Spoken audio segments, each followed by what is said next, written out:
হয়, আজি বিধেয়ক উত্থাপন হৈছে।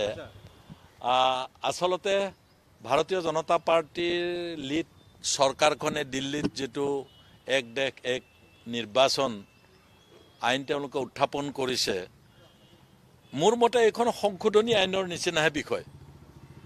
এই আইন বা এই এনেধৰণে নিৰ্বাচন ভাৰতবৰ্ষ স্বাধীন হোৱাৰ পিছত প্ৰথম নিৰ্বাচনটোৰ পৰা আৰম্ভ কৰি প্ৰায় 1976-77লৈকে একে পৰ্যায়ত এক দেশ এক নিৰ্বাচনৰ নিচিনাকৈ নিৰ্বাচন চলি আহিছিল আৰু এটা গোটেই ভাৰতবৰ্ষ জুৰি আন্দোলন হৈছিল। সেই আন্দোলনটোৰ ফলত এটা সময়ত কংগ্ৰেছ চৰকাৰক পৰাজিত কৰি জনতা চৰকাৰ আহিছিল আৰু জনতা দলৰ চৰকাৰ অহাৰ সময়তে কেইবাখনো ৰাজ্যৰ যি নিৰ্বাচন তেওঁলোকৰ ৰাজ্য পৰ্যায়ৰ যি MLA নিৰ্বাচন সেইটো অমিল হৈ গ'ল সেই সময়ত আৰু আহি একেবাৰে শেহতীয়াকৈ 1999ত যিটো এটা মিড টাৰ্ম ইলেকশ্যন গোটেই ভাৰতবৰ্ষ জুৰি হ'ল।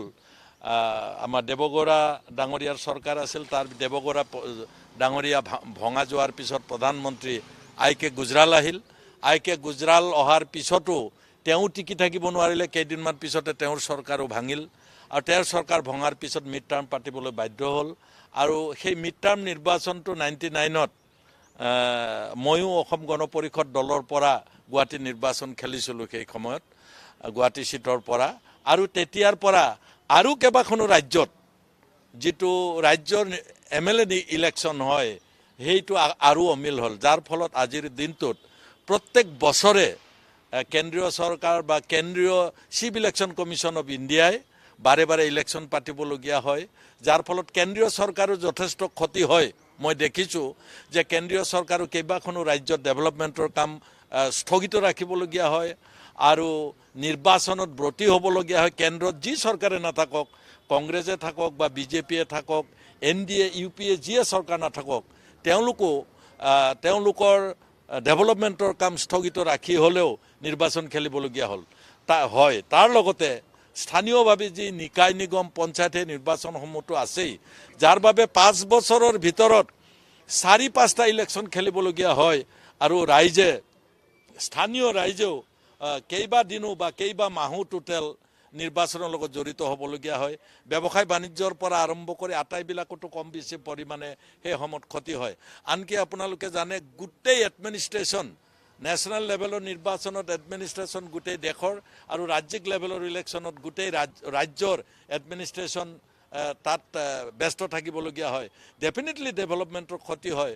গতিকে মই ভাবোঁ এক দেশ এই নিৰ্বাচনটো মই সম্পূৰ্ণৰূপে সমৰ্থন কৰোঁ আৰু এইটো ৰাষ্ট্ৰখনৰ কাৰণে ইয়াত যিসকলে উলিয়াইছে আঞ্চলিক ৰাজনৈতিক দল, নেশ্যনেল ৰাজনৈতিক দল, কাৰোবাৰ কম ক্ষতি কাম কম বেছি হ'ব নেকি, মই মোৰ বিবেচনাৰে ভাবোঁ, maybe I am wrong or correct, I don't know, মই কিন্তু ভাবোঁ যে এই নিৰ্বাচনে কোনো আঞ্চলিক ৰাজনৈতিক দল নাইবা ৰাষ্ট্ৰীয় ৰাজনৈতিক দলক লাভান্বিতও নকৰে আৰু কাকো ক্ষতিও নকৰে।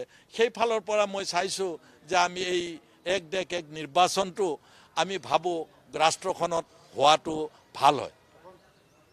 নহয় ধৰক চাওক, আমাৰ বোধহয় BTC নিৰ্বাচনটো যিটো কোভিড কালৰ ভিতৰত হৈছিল, প্ৰায় 9 to 10 months ডিফাৰেঞ্চত হৈছিল কোভিড কালত। গতিকে আমাৰ এপ্ৰিল মানত যিটো ইলেকশ্যন হ'বলগীয়া আছিল, ডিউ আছিলে, সেই নিৰ্বাচনটো মই ভাবোঁ যে তেওঁলোকে যিহেতু কোভিড কালটো পাৰ কৰি ৰাজ্য চৰকাৰে নিৰ্বাচন পতাৰ কথা ভাবিছে যেন অনুমান কৰিছোঁ মই, যিহেতু তেনেকুৱা ধৰণৰ কোনো কথা কোৱা নাই আৰু এইটো কনষ্টিটিউশ্যনেল বা কিবা তেনেকুৱা কোনো কথা নাই। আমি দেখিছোঁ যে এইটো আমাৰ ষ্টেট ইলেকশ্যন কমিশ্যনে পাতে, যিটো পঞ্চায়ত নিৰ্বাচন পাতে, তেওঁলোকেই কাৰ্বি আংলং নৰ্থ কাছাৰ আৰু BTCৰ নিৰ্বাচনো পাতে আৰু মাননীয় মুখ্যমন্ত্ৰী ইতিমধ্যে তেওঁ ব্যক্তিগতভাৱে যেতিয়া আমি বিধায়কসকলে লগ পাইছিলোঁ, তেওঁ কৈছে যে আমি কোন সময়ত নিৰ্বাচনটো পাতিলে সুবিধা হয় সেইটো আমি ৰাজনৈতিক দলবিলাকৰ লগত কথা পাতি আমি এটা সময় নিৰ্ধাৰণ কৰিম।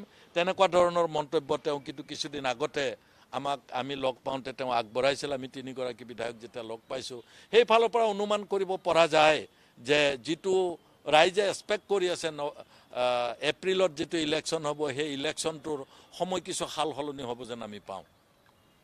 আৰু আমাৰ দলত আপুনি যিটো কথা কৈছে প্ৰবীণ বড়ো অহাটো, প্ৰবীণ বড়ো আমাৰ দলৰে এসময়ত দীঘলীয়া দিন তেওঁ জেনেৰেল ছেক্ৰেটাৰী আছিল দলৰ। মই যথেষ্ট গুৰুত্বপূৰ্ণ পদবীত প্ৰবীণ বড়ো আছিলে। তেওঁ নিজে দল এৰি গৈছিলে, কোনো কাৰণত তেওঁক 4বাৰ বৰমাত আমাৰ MLA জিকিছে, তেওঁক টিকেট নিদি প্ৰবীণ বড়ো ডাঙৰীয়াক টিকেট দিছিল। যিকোনো কাৰণতে নহওক তেওঁ পৰাজিত হ'ল আৰু কংগ্ৰেছলৈ গুচি গৈছে। আমাৰ BPF দলৰ দুৱাৰ খোলা আছে, যিসকলে দলৰ পৰা গুচি গৈছিল বা আমাৰ দললৈ নতুনকৈ আহিব বিচাৰিছে, দুৱাৰ খোলা আছে। ডেফিনেটলি মই কৈছোঁ, আমাৰ পৰা যোৱা আৰু নতুনকৈ আহিব বিচৰা, মই বাই নেম ক'ব নিবিচাৰোঁ, সকলোৰে কাৰণে এই মুহূৰ্তত দুৱাৰ খোলা আছে। যিকোনো খবৰৰ বাবে যোগাযোগ কৰক 7099017330 লগতে 7099017110 নম্বৰত।